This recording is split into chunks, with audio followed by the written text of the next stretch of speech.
Hello people of YouTube, my name is Brad, this is my channel Animate Orange, and welcome to another Metal Earth review video. Today we're going to talk a little bit about the Boeing Starliner model build. And honestly, this should be a fairly quick review because this is a fairly easy model. I mentioned at the end of the build video, this would probably make a pretty good beginner's kit. If you're new to 3D metal modeling, you're new to Metal Earth, this is a decent one to start on. It took me an hour to put together. Granted, I had some shaping tools that sped things up, so maybe a new person would take an hour and a half, 2 hours. But still, in the scheme of things, this is a good beginner's. Maybe not the very first model. There are some definite models out there that are simpler than this, but this is pretty straightforward and pretty easy and a good early learning model, in my opinion. Just to talk a little bit about some of the things I sort of kind of struggled with, and struggled is a strong word. One thing that I struggled with a little bit is getting these tabs for this top dome shaped part together. Now, I have a set of dome shaping tools that I've 3D printed and I sell them on Etsy. I also have a set of like fondant shaping tools that I bought off of AliExpress years ago. I actually accidentally grabbed the fondant tool instead of my shaping tool, but it was pretty much the same deal. I just used the rounded shape to kind of push this down over to give it its initial shape. A little bit of touching up. The difficult part was getting that last tab in, because you're trying to wrap this top section around it as you're getting the tabs in place. And it's one thing that I still wish Metal Earth would make a slight change in, though it may not affect this as much. I don't know, it's kind of hard to say. They always put their tabs straight out and never angle them. And other manufacturers have angled tabs in situations where, you know, you're wrapping a part around another and that slot is coming in at an angle. It helps to have a tab that's, try to demonstrate this with my big old fingers. You know, you're trying to wrap a part around and the slot is coming in at an angle. It helps to have the tab angled just a little bit to accommodate for that wrap. And Metal Earth doesn't do that, and I wish they would. Although with these tabs being bent out, that may or may not help. But getting that last tab in place and not losing the other tabs, it was a little bit of a struggle, but not terrible. I did get it.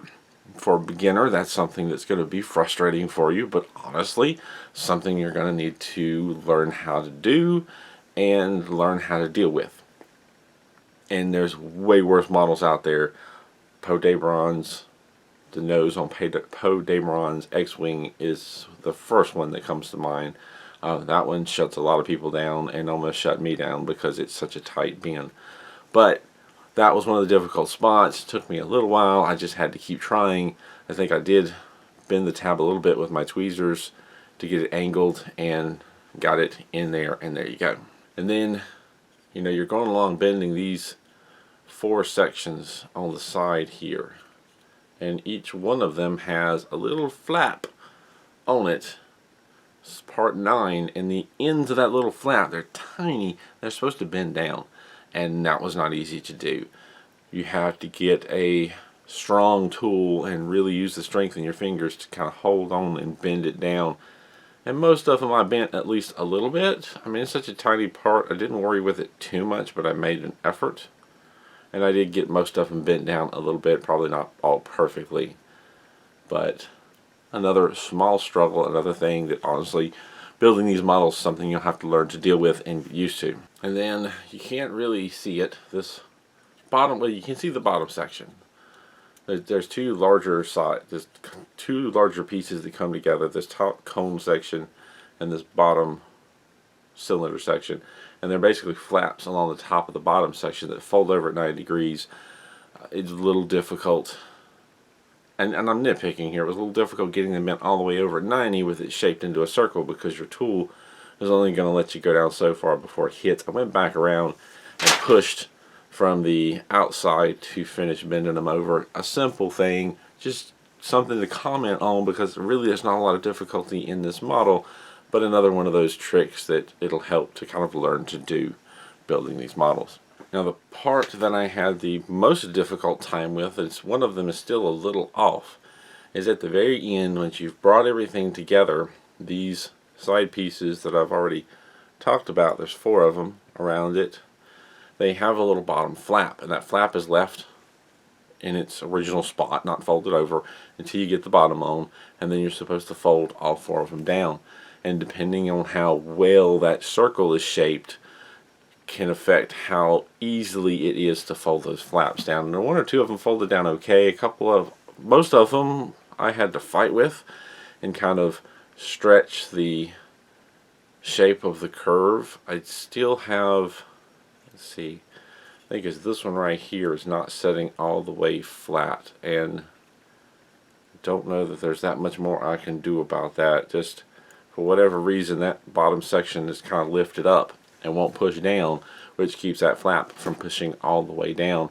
But I did struggle and kind of work the tweezers in between the bottom and the side piece and kind of bend it a little bit, because what happened is I guess instead of being a perfect circle, it kind of oval shaped, and while the tabs that attach it help to pull it into shape, it's not perfect, and I had to work with it to modify the shape, because this spot where this folds down was a little flatter instead of curved out and not giving it enough room to fold over.